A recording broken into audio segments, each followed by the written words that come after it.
Hi there, it's Debbie from celestialastrologyhealing.co.uk, and today I'd like to talk about the new moon in Virgo, which is just about to approach on the 15th of September at 2:38 GMT British summertime.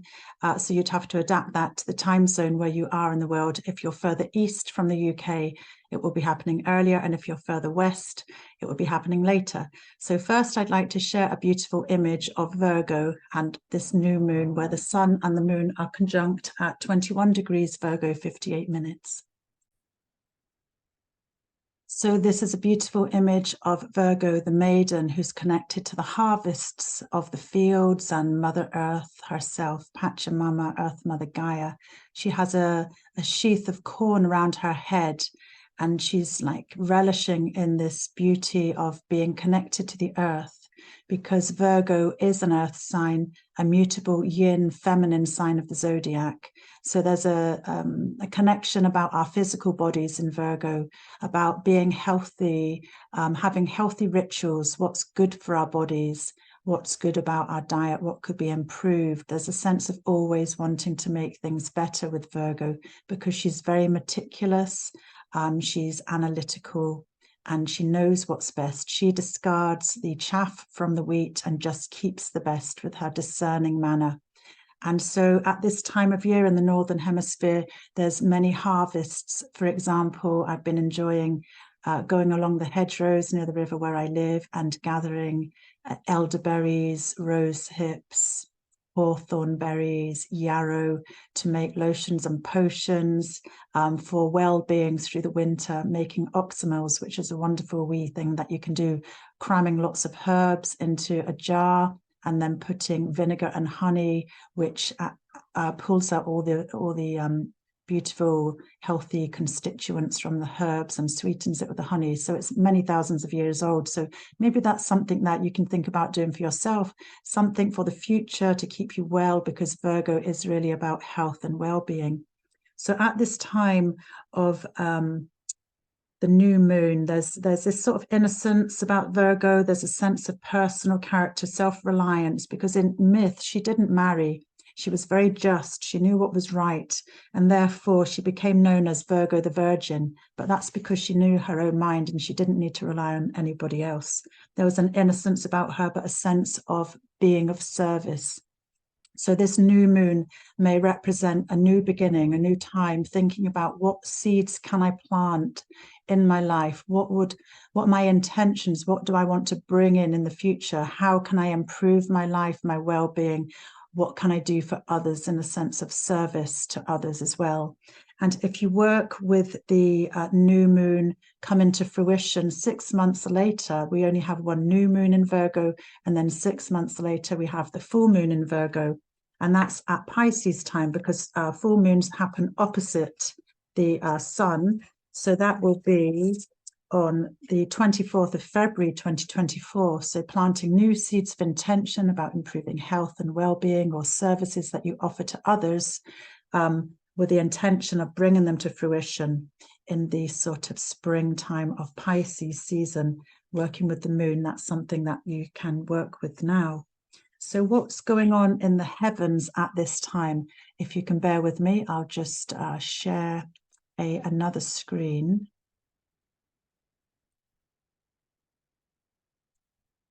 This is always fun. Sometimes I can use arrows and go across. Oh yeah, there's another image that I liked the image of here, showing the crescent moon, because at new moon, it's actually a dark moon. You don't see the moon for a couple of days, and then you'll see this tiny little sliver of a crescent. We used to say to our kids when they were young, it was a Cheshire cat smiling in the sky. But the new moon represents this sense of new hope as the light is building over 2 weeks to the full moon, the fruition of things coming to a head. But new moon, it's a dark moon working behind the scenes to plant seeds to come to fruition. Oh, here we go. I've managed to share the screen of the chart on the 15th of September 2023, 2:38, that's AM British summertime, GMT here in the UK. So let me get my annotate tool. So Virgo is ruled by Mercury. Where's my annotate tool?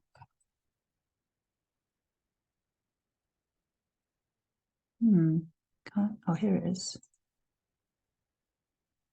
Thank you for bearing with me. If you don't already subscribe to my channel and you can be bothered to watch me struggle through these sharings, I'd appreciate you subscribing to my channel, liking and sharing, putting comments in if anything resonates with you, to have a nice astrological chat wherever you are on your journey. I've studied modern astrology for decades, and recently, over the last 4 years, studied Hellenistic astrology. So I bring in the ancient techniques and timing methods and blend the two together. So thank you if you're able to do that. So let me see, I'm going to circle where Virgo is in the chart here. Just the candles of cake go round the zodiac. So here's Virgo, Libra, they go anti-clockwise, Scorpio, Sagittarius, Capricorn, Aquarius, Pisces, Aries, Taurus, Gemini, Cancer, Leo. So here is the house of Virgo. There's Mercury just stationed direct on the day of the new moon at 8 degrees 3 minutes. And we also have the sun and the moon, as I was saying, they're always exact. And here they are at 21 degrees 58 minutes in Virgo. So there are a lot of planets retrograde, but let's just go into Mercury, because Mercury is the ruler of Virgo. Mercury also rules the sign of the zodiac. I'm trying to get my arrow. Gemini, the air sign, mutable air sign, and also the mutable earth sign of Virgo. So when Mercury is in a temple or a house that he rules, and this will depend on if you know your birth chart yourself or you want to do your birth chart using free data, check in the comments below. I've got a wee teaching video, and also you can, if you know your time of birth, work out your chart and your ascendant using whole sign house system up here, which is the ancient astrological methods that we used for thousands of years before monks like Placidus were doing lots of scriptures and being followed. So yeah, whole sign house system creates the first house once you know your ascendant, and then you can see where the planets and luminaries, the sun and moon, are in your chart and what area of life that relates to. So Mercury is at home in Virgo, and Mercury rules the mind, travel, communication, interaction with others, sharing ideas. He's a bit of a trickster. He's a magician. He's a psychopomp. He can be masculine or feminine. He can oscillate between the earthly realms, and he was known to take the spirits across to the other realms after passing from physical life to the next realm of what comes after the death. And so he's a psychopomp. He's very much he's flighty, he's mischievous, he's magical, he's communicative. But when he's in Virgo, there's that groundedness, because Virgo is very much a practical, productive earth sign of the zodiac. Again, talking about harvests, talking about appreciating what we have in our lives, talking about how we can be productive and of service to ourselves, and kind to ourselves, and work on ourselves, and then be of service to others. Virgo likes to analyze. Virgo tends to focus on the minutiae and the details. So sometimes the shadow side of Virgo can be a little bit like too fussy, too perfectionist, complaining, being a bit picky when things aren't going to plan, which, because of the overwhelming sort of sense of knowing how things can be when they're at their best. So we need to be kind to ourselves. Small improvements can help. We don't need to do everything. So let's think about what else is going on. There are a lot of planets going retrograde, so Mercury will be joining them, but let's think about the only planets that are going direct. And we have Venus here, the goddess of love and beauty, harmony and union. So she's stationed direct after being retrograde in Leo for about 6 weeks. So wherever this Leo house is in your chart, this is really significant, related to your pleasures in life, your relationships, things that you want to improve, reflecting on the past, what works within relationships or what was wrong in past relationships, and how you want to go forward with your relationships, or what your values may have adapted and changed while Venus was retrograde for 6 weeks. So Venus is now a morning star rising before the sun. She's able to forge forward using her own strength now. She's more gallant, she's more bold, she's more masculine in her self-expression. So this could be a great energy for forward moving within our relationships and our attitudes, dependent on where that Leo house is in your chart. And as I was saying, during the retrograde period over 6 weeks, that's when we could have been reviewing things. Or for some people, people from your past may have popped up and triggered memories of what was going on in personal relationships for you. So Venus is moving forward now. And also Mars. We've got these two masculine and feminine principles. Mars is the masculine principle. He normally rules the fire sign of Aries. And in ancient astrology, Mars also was seen to be the ruler of, I'm trying to find it here, Scorpio. I know that since the 1930s, Pluto was discovered and has been given to be the modern rulership of Scorpio. But for thousands of years, Mars, the warrior, the powerful one, the one who didn't mind to battle and have conflict and overcome things and protect others and cut and sever ties, he rules Scorpio. So there could be a debate on that. I mean, there are intense energies around Pluto as well. But anyway, Mars is in Libra, away in exile from the home that he rules, which is Aries. So when a planet is in the opposite sign to what he rules, it's known to be in detriment. So it's harder for Mars to do Martian things, to be as assertive, because Mars is about action and how we apply ourselves in life and how we do things. Mars is in the air sign of Libra, the scales, Libra ruled by Venus. And they can see each other by a whole sign sextile, which is of the nature of Venus. So there is a harmony coming here. Venus is in an overcoming sextile at the 3-degree orb, so still within a degree orb as well, just to Mars. So Mars in Libra, he's in the home that Venus rules. Venus wants harmony. Venus wants pleasures. Venus doesn't want discord. Venus doesn't want argument. So at this time, Mars, affecting us all in the house of Libra, is about trying to find some sense of balance, weighing up the scales of Libra. Okay, well, one person feels like this, the other feels like that, this idea, that idea. It's trying to get the fulcrum point of balance here. So there is a potential to work within collaborative ideas or be aware of other people and try to work more in harmony. But it can be a bit disempowering for Mars to just assert himself as he would like to in a quicker way. So again, it's a bit of a slower moving Mars, but it can be a nice energy between the Venus and Mars principles of femininity and action. And also, let's look at another aspect. I think that that's the only direct planets, Venus, Mars, and then the luminaries, the sun and the moon. They're not really planets. They all travel this way around the zodiac. That's secondary motion.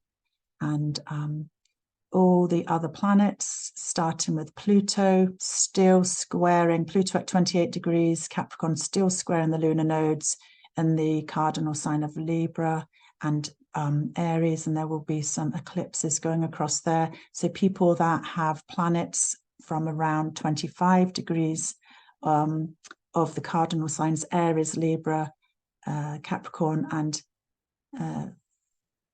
Cancer, they're going to be triggering for you big shifts, big changes, big endings, big beginnings, transformational regeneration and healing will be happening.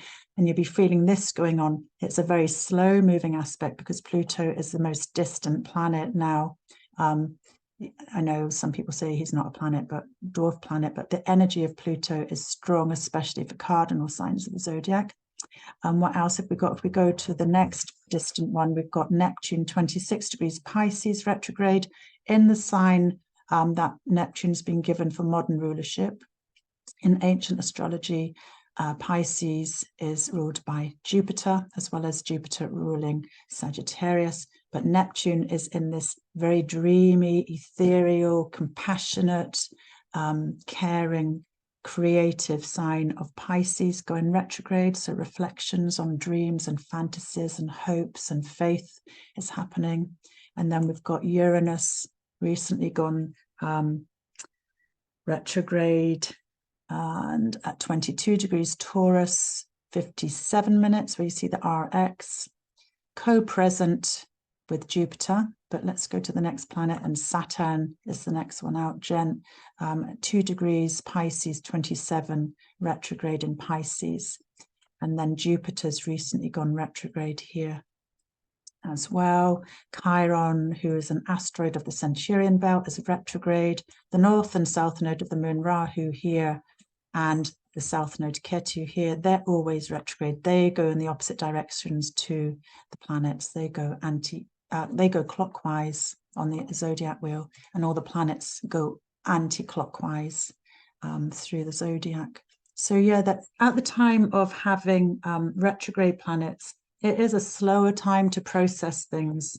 It's basically not forging ahead, but going back with more inner reflections, a bit more slower speed and patience, you know, before the planets move forward, when we can then bring to life our lessons that we've learned to move forward when they go back over the degrees where they were at retrogradation.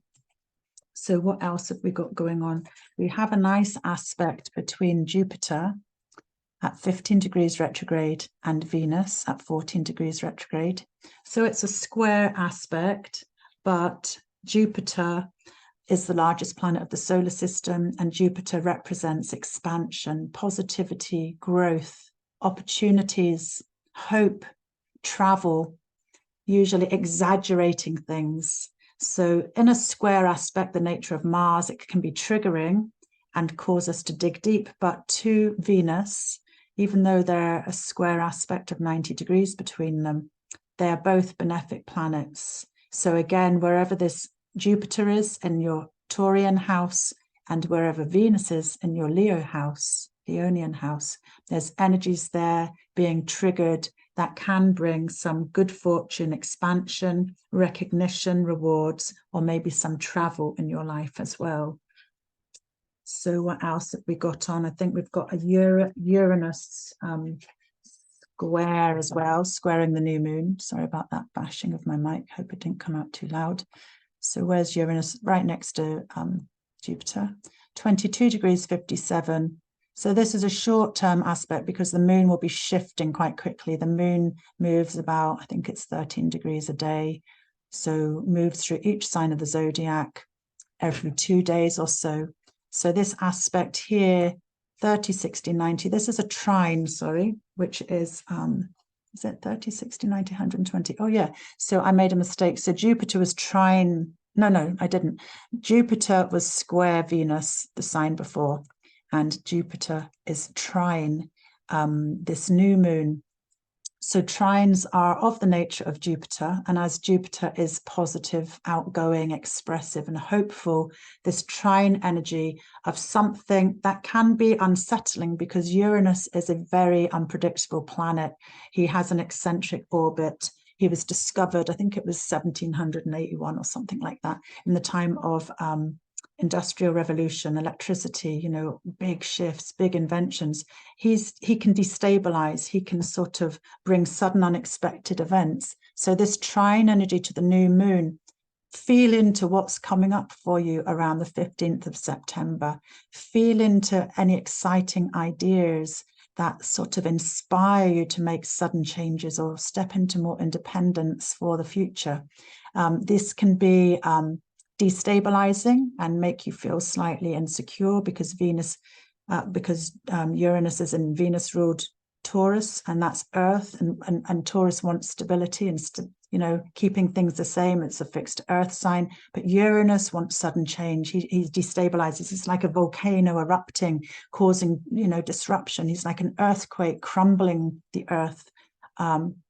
Or he can be like lightning bolt moments of inspiration, sudden ideas. So be aware of that potential, that harmonious trine between Uranus and the moon and the sun. The moon will be moving on, but Uranus will continue to trine that sun, because the sun moves 1 degree a day. So that will still be happening. There could be some exciting changes there may be more rebellious ideas of stepping out and doing something differently. So use these opportunities well during this new moon. So I think that's probably all I'm going to share. I don't want to make it too long today. I was going to maybe talk about what areas of life the new moon would be. I could briefly say that. So if you're an Aries ascendant, the new moon will be happening in your 6th house of health, daily rituals, service to others, your work life. So there's something new that can happen there, and Uranus is squaring from the 2nd house of your resources, your finances, things like that. If you're a Taurus ascendant, the new moon will be happening in your 5th house, which is about Venus's pleasures and joys, love, children, pregnancy, squaring from your 1st house of self-expression, your outlook and your vitality. So there could be some exciting energies happening there between those areas of your life. If you're Gemini ascendant, the new moon is happening in your 4th house of home and family, related to your children or parenting or your roots or your ancestry. And Uranus is squaring from the 12th house, which is the hidden house of retreat, inner reflections, where you can lose yourself, but go on journeys that are maybe more mystical and deep to help enrich your life. So there's some private energies from the hidden realms where it may trigger some sense of change around home and family. If you're Cancerian ascendant, the new moon is in your 3rd house of siblings and neighborhood, learning, technology, squaring from the 11th house of friends, the Jupiter's joy, your allies, your benefactors, your tribe. There's some energy there triggering changes from your community groups that are helpful to you and your everyday life and your journeys and your learning and your teaching skills. If you're a Leo ascendant, the new moon is happening in your 2nd house of finances and skills, what makes you feel safe.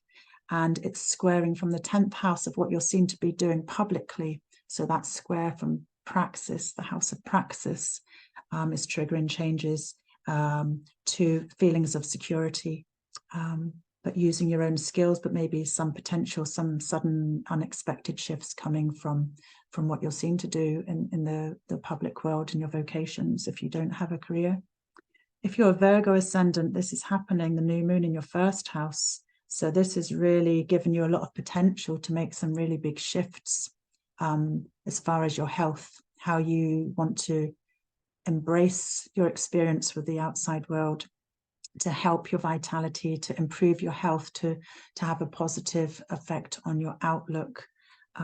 So it could be about service to others, but also starting with yourself and your body and your mind, something new there, being triggered from the 9th house, which is about your higher mind. The square from Uranus is in the house of the sun, the joy of the sun. So it's about things that give you a sense of truth and meaning in life, the wisdom that we can glean from long distance travel or other cultures, or truth finding. There's a square there coming for Virgoans from the 9th house.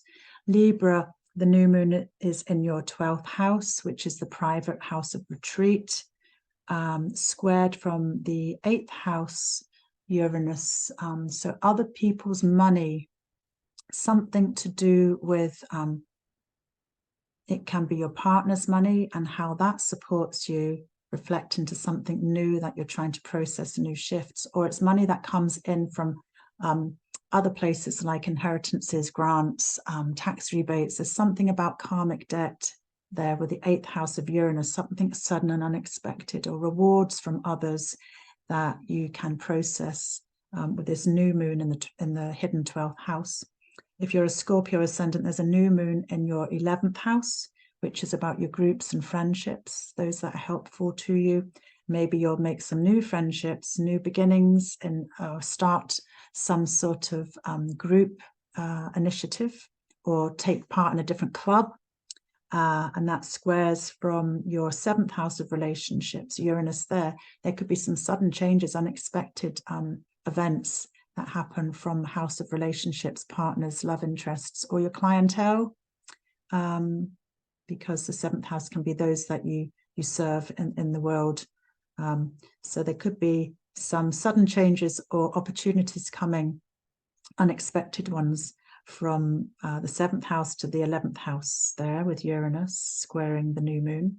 Sagittarius, this new moon is in your 10th house, so some sort of new beginning for you, or a new way to work in your public life, some sort of skills that you can enhance and embrace to plant this new seed, stimulated by Uranus in your everyday life of service and work. So some ideas of some independence, thinking outside the box there, not being fearful to step into that power of shifts and changes in your public life, what you're seen to do in the public world.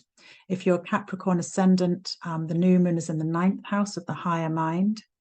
So maybe you'll be starting some new studies that are going to enrich your understanding of the world, or further your education, or start new spiritual or religious practices. Squared from the 5th house of pleasures of Venus's joy, something that inspires you in your pleasure area of life, which can be about love, sex, sport, gambling, whatever you do. Squaring that 9th house of something new happening, using your higher mind and sense of understanding the world on a larger level. If you're Aquarius ascendant, the new moon is in your 8th house of partnerships, karmic debt, money from others. Money that comes in from your partners or from other sources that you don't personally earn yourself, because that would be your 2nd house.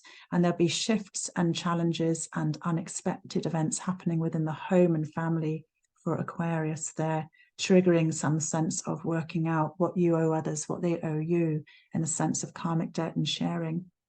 And Pisces, this new moon would be happening in your 7th house, opposite Virgo. So something new around relationships, a new chance to plant new seeds, to do things differently within your close relationships, or how you serve others in community or in your business world. They can be your clients. Squared from Uranus in the 3rd house of Taurus, your everyday life. Learning, journeys, communications, teaching. There could be some sort of rebellious or new independent way that you can bring in something from your everyday life, or something in your neighborhood comes up and you can bring that into your relationships and start something new. So these are just some ideas of how some of these energies might work for you. But also, if you're interested in a holistic treatment, that's some services that I offer.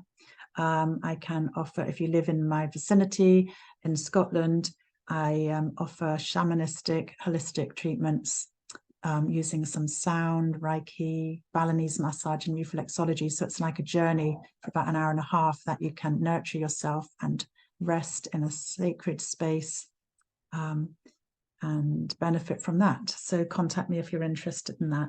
So basically, at this new moon, let's be kind to ourselves.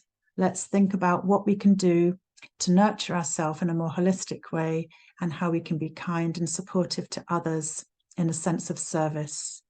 Starts with the self, and then we send it outwards. So sending blessings, and happy new moon in Virgo. Thanks for listening. Like and share and subscribe to my channel. Thank you very much. Bye for now.